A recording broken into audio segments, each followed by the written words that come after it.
जैसे ये फॉर्मूला है कि B1 B2 C1 C2 A1 A2 B1 B2।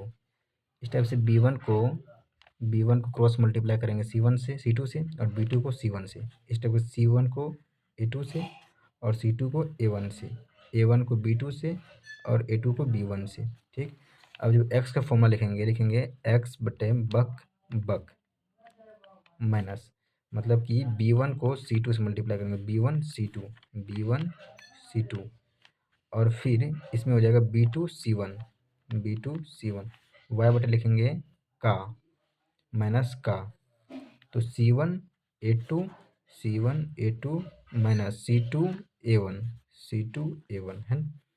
फिर एक बटे अब माइनस अब A1 minus B2 minus A2 minus B1, ये फॉर्मूला हो गया। और सब में क्या है, इक्वल साइन है। इसलिए इक्वेशन लिखे हैं 2x + 3y = 7। तो कोई भी इक्वेशन होता है तो वो होता है A1x + B1y + C1 = 0, इस रूप में होता है। ठीक है, तो यहाँ पे A1 का जो वैल्यू है वो निकल गया 2 और A2 का जो वैल्यू है वो निकल गया 3 और C1 का वैल्यू जो है इस साइड लगाएंगे तो हो जाएगा -7, क्योंकि बराबर 0 है। तो A1 का वैल्यू निकल गया कितना और B1 का वैल्यू निकल गया कितना और C1 का निकल गया कितना। तो लिख लेंगे A1 का निकल गया 2, B1 का निकल गया 3 और C1 का निकल गया -7। इस तरह दूसरा इक्वेशन यहाँ दिया हुआ है 3x - y = 5। तो वही A2x + B2y + C2 = 0, इस रूप में होगा ये इक्वेशन। तो A2 का वैल्यू है कितना 3 और B2 की वैल्यू कितना है, कुछ नहीं है, तो 1 -1 और C2 की वैल्यू कुछ नहीं है, तो इस साइड लाएंगे तो वो हो जाएगा -5, C2 हो जाएगा -5। अब ये निकल चुका है जो फॉर्मेट यहाँ पे दिया हुआ है। चूँकि x का वैल्यू निकालना होगा तो B1 C2 minus B2 C1 रखेंगे। तो एक x का मान रखेंगे ऊपर, एक मान रखेंगे x बटे B1 C2। तो B1 का वैल्यू कितना निकला है, B1 C2, B1 इतना है और C2 इतना है, तो 3 को मल्टीप्लाई करेंगे 5 से तो -15 हो गया, -15 माइनस B2 C1, B2 का वैल्यू कितना है -1 है और C1 का वैल्यू कितना है -7 है, तो -1 -7 +7 हो जाएगा।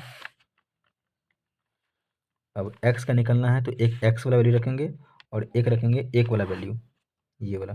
तो 1 बटे कितना है A1 B2, A1 का वैल्यू इतना है और B2 का वैल्यू कितना है इतना है, तो -2 हो जाएगा।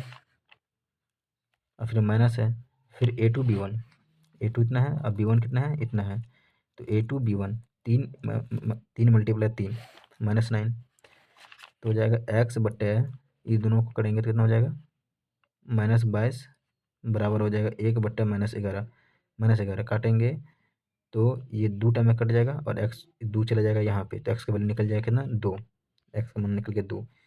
इस टाइप से यदि y का वैल्यू निकालना होगा तो एक y वाला वैल्यू रखेंगे और एक वाला वैल्यू रखेंगे, ये वाला y ऊपर रखेंगे और C1 A2 जो वैल्यू निकाला है यहाँ पे वो मल्टीप्लाई करके रखेंगे और सेम एक वाला वैल्यू रखेंगे, तो यहाँ पे y का वैल्यू भी निकल जाएगा जो होगा। ठीक है, सबसे मेन इंपॉर्टेंट है इसमें ये वाला फॉर्मूला का फॉर्मेटिंग सिस्टम, जो x बटे B1 C2 minus B2 C1 है और फिर y बटे C1 A2 minus C2 A1 है और फिर 1 बटे A1 B2 minus A2 B1 है।